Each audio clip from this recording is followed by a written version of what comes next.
بسم اللہ الرحمن الرحیم.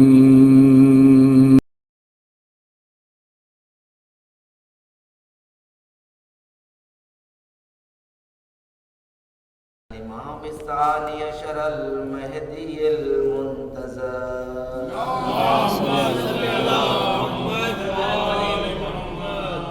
ولعنۃ اللہ علی اعدائہم اجمعین من العان الى قیام یوم الدین.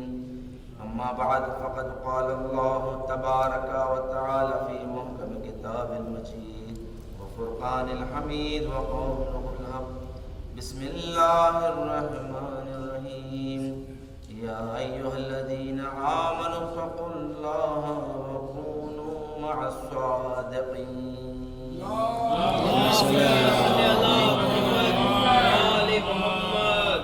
عزیزان گرامی، ایک مسئلہ جو ہم نے کل بیان کیا تھا حیوانات سے متعلق، اور جو روایات پائی جاتی ہے اس کی فضیلت میں کہ گھر کی برکت کا باعث ہے کچھ حیوانات کا گھر میں رکھنا، جیسے مرغ ہے، کبوتر ہے، جس کے بارے میں بہت زیادہ روایات پائی جاتی ہے کہ ان کا گھر میں رہنا باعث برکت ہے اور اجر و ثواب بھی ہے. روایت ہے آٹھویں امام علی ابن موسیٰ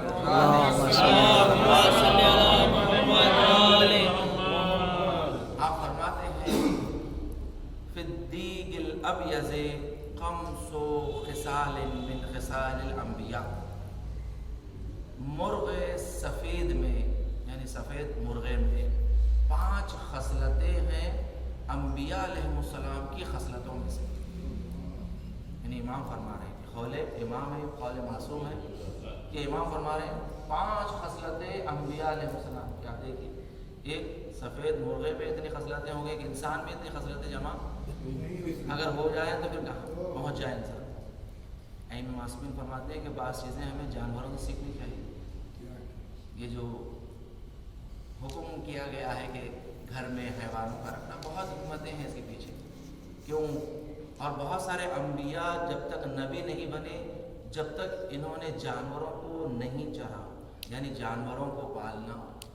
جانور، کیونکہ انسان جب جانور پالنا سیکھتا ہے نا تو پھر انسان بڑی آسانی سے پال سکتا ہے. انسانوں کی تربیت یا انسانوں کو تحمل کرنا، برداشت کرنا اس کے لیے آسان ہو جاتا. اس لیے انبیاء علیہ السلام اکثر چرواہے تھے تاکہ تحمل، برداشت کی طاقت زیادہ ہو جائے. اور آپ دیکھیں کہ جانوروں کی اتنی ہمارے پاس اہمیت ہے کہ گھروں میں پالنا باعث برکت ہے.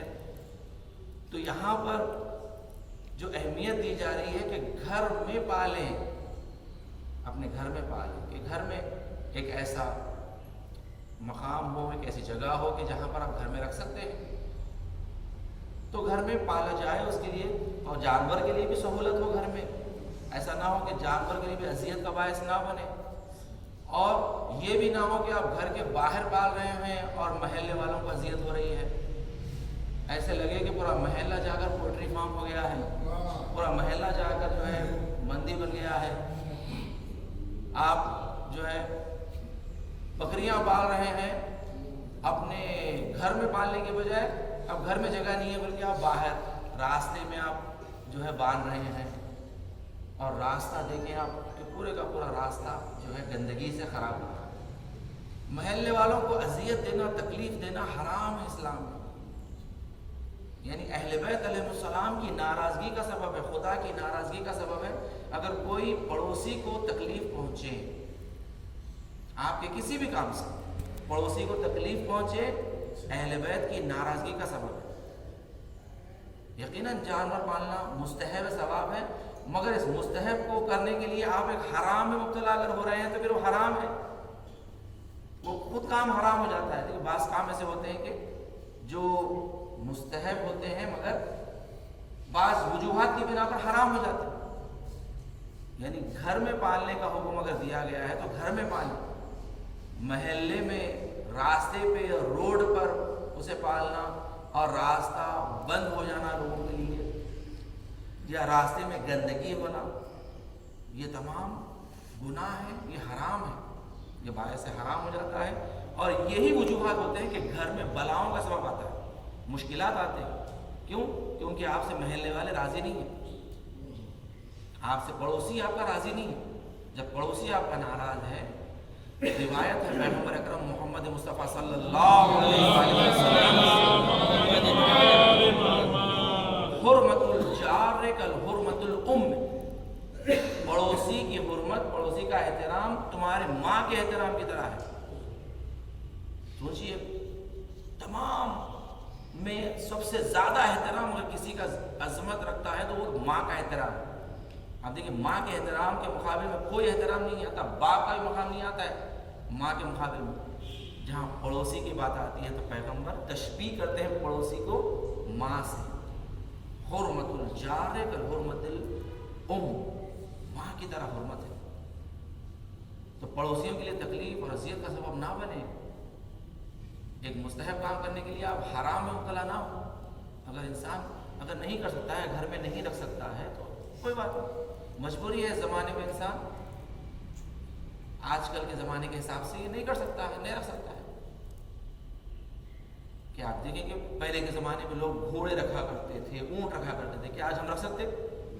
اس کے لیے خاص جگہ ہونا چاہیے، اس کے لیے استبل ہوتا ہے، اس کے لیے میں نے دیکھا، غور کیا، آسٹریلیا میں بہت سارے لوگ جو گھوڑا رکھتے ہیں وہاں پر آ کر وہاں کی جو بلدیہ کا جو آفس ہوتا ہے وہ پورا دیکھتا ہے کہ آپ کے پاس کتنے ایکڑ زمین ہے، تو جب آپ گھوڑا رکھ سکتے ہیں۔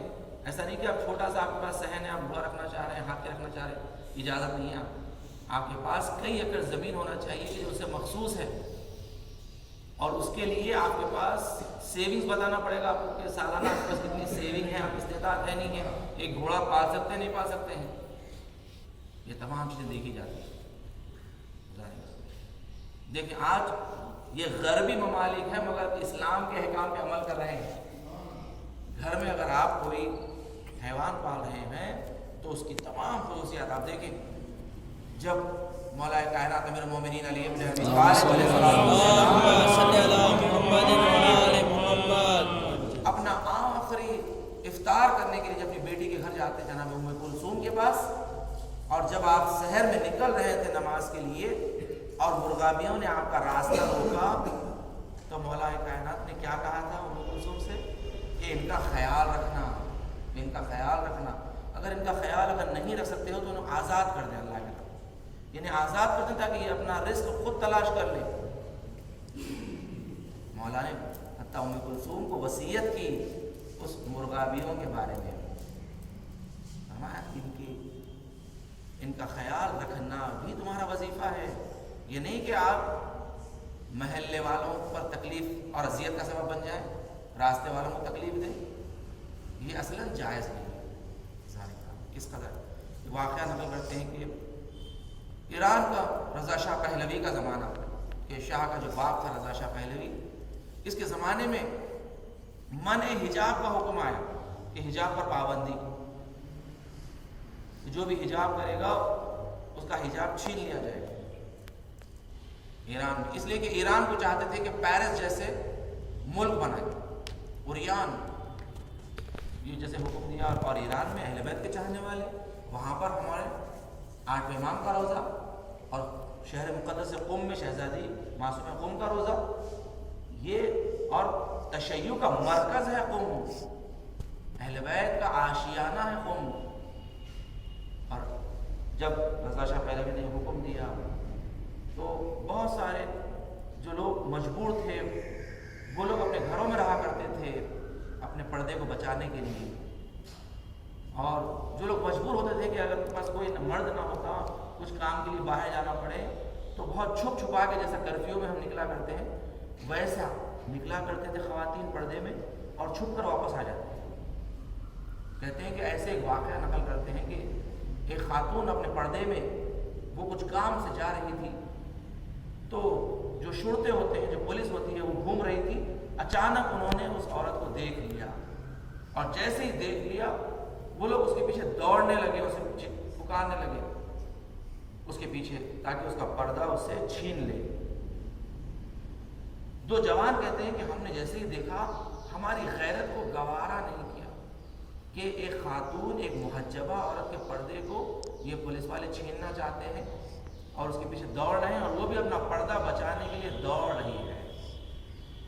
ایک مرتبہ وہ کہتے ہیں کہ ہم پیچھے دوڑے تاکہ ان پولیس والوں کو اسے روکیں تاکہ اسے پردہ نہ چھینیں۔ کہتے ہیں کہ جیسے ہی ہم قریب پہنچ رہے تھے ان پولیس والوں کے، وہ خاتون نے زور سے چیخا اور پکارا، یا قمر بنی ہاشم، یا عباس، اے عباس میرے پردے کو بچائیے۔ جیسے ہی اس نے عباس کا نام پکارا، وہ دو جوان کہتے ہیں کہ ہم رک گئے۔ دوسرے میرے ساتھی نے پوچھا کہ کیوں رک گئے، چلو چل کے بچاتے۔ اس نے کہا کہ نہیں، اب اس نے ایسا نام پکارا ہے، ایسے کو مدد کے لیے پکارا ہے کہ بس اب کسی کی مدد کی ضرورت نہیں ہے۔ کہتے ہیں کہ جیسے ہی وہ پولیس والے نے اپنا ہاتھ اس خاتون کے چادر کو چھیننے کے لیے آگے بڑھایا، کہتے ہیں وہیں اس کا ہاتھ شل ہو گیا، وہیں اس کا ہاتھ شل ہو گیا اور وہ ہلا نہ پایا۔ جیسے یہ منظر دیکھا، کہنے لگے دیکھو اس نے عباس کا واسطہ دیا ہے اور عباس نے اس کے پردے کو بچایا ہے۔ حضرات گرامی ذرا سوچیں، عصر عاشور کا بھی ایک منظر تھا، زینب بھی دوڑ رہی تھی، زینب کے پیچھے خولی بھی دوڑ رہا تھا۔ وہ چاہتا تھا کہ زینب کے سر سے چادر کو چھین لے۔ کبھی زینب آگے بڑھتے جاتی، خولی آگے بڑھتے جاتا۔ ایک مرتبہ خولی نے کہا، میں نے نیزے سے زینب کے سر پر جو مارا، ایک مرتبہ زینب کی چادر نیزے پہ بلند ہے اور زینب زمین پہ گری ہوئی ہے۔